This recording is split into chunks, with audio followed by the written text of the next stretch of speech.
সবাইকে আসসালামু আলাইকুম। clickandtech.com-এ আমরা আজকে দেখব ফটোগ্রাফি বা ভিডিওগ্রাফির একটা বেসিক বিষয়, যে বিষয়টা আমাদের অবশ্যই জানতে হবে, সেটা হচ্ছে ডেপথ অফ ফিল্ড। এইটা আমরা আসলে ফোকাস করা ভাবি, ফোকাস করি, ছবি চকচকে আসে, খুশি হয়ে যাই, পিছনটা ব্লার হয়ে যায়, খুশি হয়ে যাই।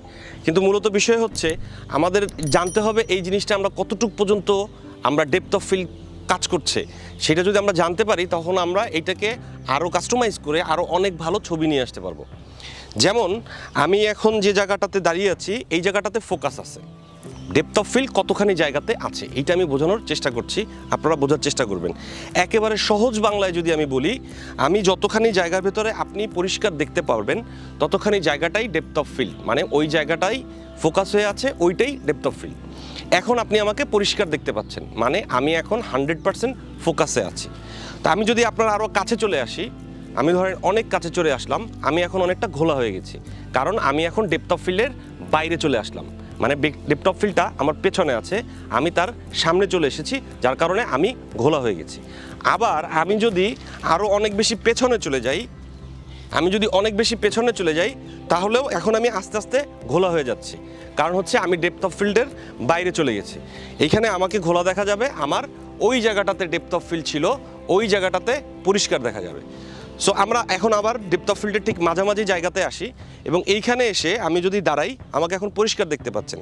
আমি যদি এদিকে শিফট হই, আমি কিন্তু ঘোলা হব না, কারণ আমি এখনও ডেপথ অফ ফিল্ডের ভেতরেই আছি। এইভাবে যদি আমি মুভ করি, সেক্ষেত্রে আমি ডেপথ অফ ফিল্ডের ভেতরেই থাকবো। এক্ষেত্রে একটা জিনিস বলে রাখি, সেটা আপনারা অবশ্যই খেয়াল করবেন, নইলে আপনারা যখন প্র্যাকটিস করবেন তখন আপনাদের কাছে জিনিসটা মিলবে না। সেটা হচ্ছে আমার ক্যামেরাতে অটো ফোকাস দেয়া নাই, মানে আমি ম্যানুয়ালি এই জায়গাটাকে ডেপথ অফ ফিল্ড হিসেবে ফোকাস করেছি, তাই এই ইফেক্ট বা এই আউটপুটটা আসছে।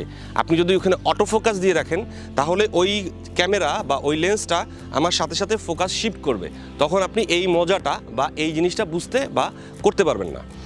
এখন ডেপথ অফ ফিল্ডের ভেতরে আমরা দুই ধরনের ডেপথ অফ ফিল্ড মূলত দেখি। সেই দুই ধরনের মধ্যে একটি হচ্ছে শ্যালো ডেপথ অফ ফিল্ড, মানে নির্দিষ্ট ছোট জায়গা।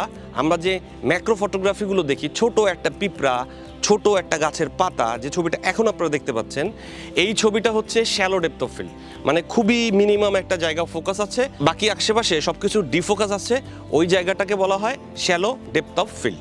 আর ওয়াইড ডেপথ অফ ফিল্ড আমরা যেটা বলি, সেটা আমরা অনেক ক্ষেত্রে দেখতে পারি যখন আমরা বড় কোনো জায়গার, আমরা কোনো ল্যান্ডস্কেপের ফটোগ্রাফি করি বা ভিডিওগ্রাফি করি, তখন অনেক বড় জায়গা যখন ফোকাসে থাকে, ওইটাকে ওয়াইড ডেপথ অফ ফিল্ড বলা হয়। আমার মনে হয় আপনাদের আর এই বিষয় নিয়ে কোনো কনফিউশন নাই। আপনারা এটা প্র্যাকটিস করবেন, যত বেশি প্র্যাকটিস করবেন তত বেশি আপনাদের কাজটা অনেক বেশি সূক্ষ্ম হবে, এবং তার কারণে আপনারা এই জিনিসটাকে খুব ভালোভাবে ইউজ করতে পারবেন। মানে নির্দিষ্ট একটা জায়গা ফোকাস করে বসে ছবি তোলার তো কোনো মানে নাই, অনেক ধরনের ছবি আসবে। অনেক সময় দেখা যাবে যে ব্যাকগ্রাউন্ডটা ফোকাস থাকবে, ফোরগ্রাউন্ডটা ডিফোকাস থাকবে, ওইখানেই আপনার একটা সুন্দর সাবজেক্ট তৈরি হবে বা একটা গল্প তৈরি হবে। আপনাদের সকলকে অসংখ্য ধন্যবাদ clickandtech.com-এর সাথে থাকার জন্য। আমাদের সাথে থাকবেন, লাইক করবেন, শেয়ার করবেন। ধন্যবাদ।